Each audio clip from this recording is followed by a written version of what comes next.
vous êtes venu en Guinée pour investir afin d'obtenir un meilleur rendement pour vos capitaux. Ces investissements devraient faire non pas au détriment de la Guinée, mais également à son profit. C'est cela la coopération gagnant-gagnant. Nous avons mis en place plusieurs mesures incitatives pour un climat d'affaires garantissant un retour d'investissement élevé. Cependant, force est de constater que des attentes ne sont pas comblées du côté de nos populations. Et le gouvernement en est conscient. Cela ne peut pas continuer. Vous avez signé bien sûr des conventions d'établissement avec le gouvernement guinéen. Ces conventions contiennent de part et d'autre des engagements et des obligations. Un engagement ou une obligation non tenue est une cause de nullité de la convention.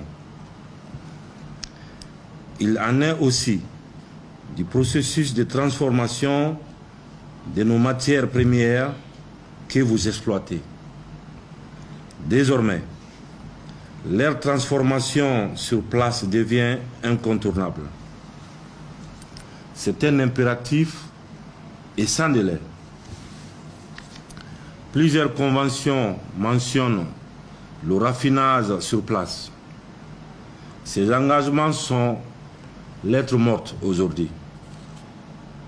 Pour ce faire, j'instruis le gouvernement de faire une évaluation des conventions par des cabinets spécialisés de manière à rétablir l'équité des relations entre vos sociétés et la République de Guinée. Il ne s'agit pas de remettre en cause les engagements pris par la Guinée, mais il s'agit de faire en sorte qu'aucune des parties prenantes aux différentes conventions ne soit fondamentalement défavorisée dans la répartition des revenus issus de l'exploitation de nos ressources naturelles. Pour y arriver, le gouvernement prendra toutes ses responsabilités afin de faciliter la mise en œuvre des usines de raffinerie en République de Guinée. L'État jouera tout son rôle afin de créer les conditions de développement d'un corridor de prospérité.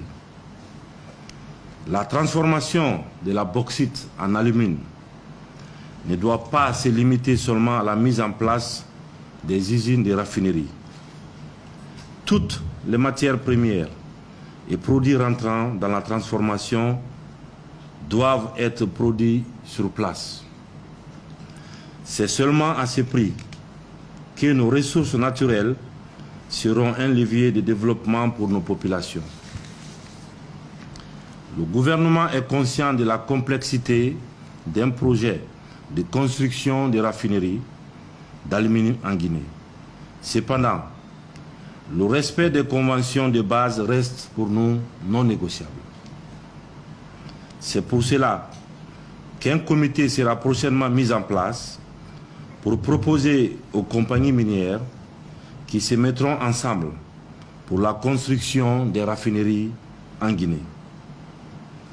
Au cours des discussions, un chronogramme, je dis bien un chronogramme détaillé et précis, dont le gouvernement sera le garant du respect des délais contractuels, devrait être signé entre toutes les parties prenantes. Tout manquement au respect des délais de construction des raffineries se traduira par des pénalités requises. En dépit du boom minier du secteur bauxitique, force est de constater que les revenus escomptés sont en deçà des attentes.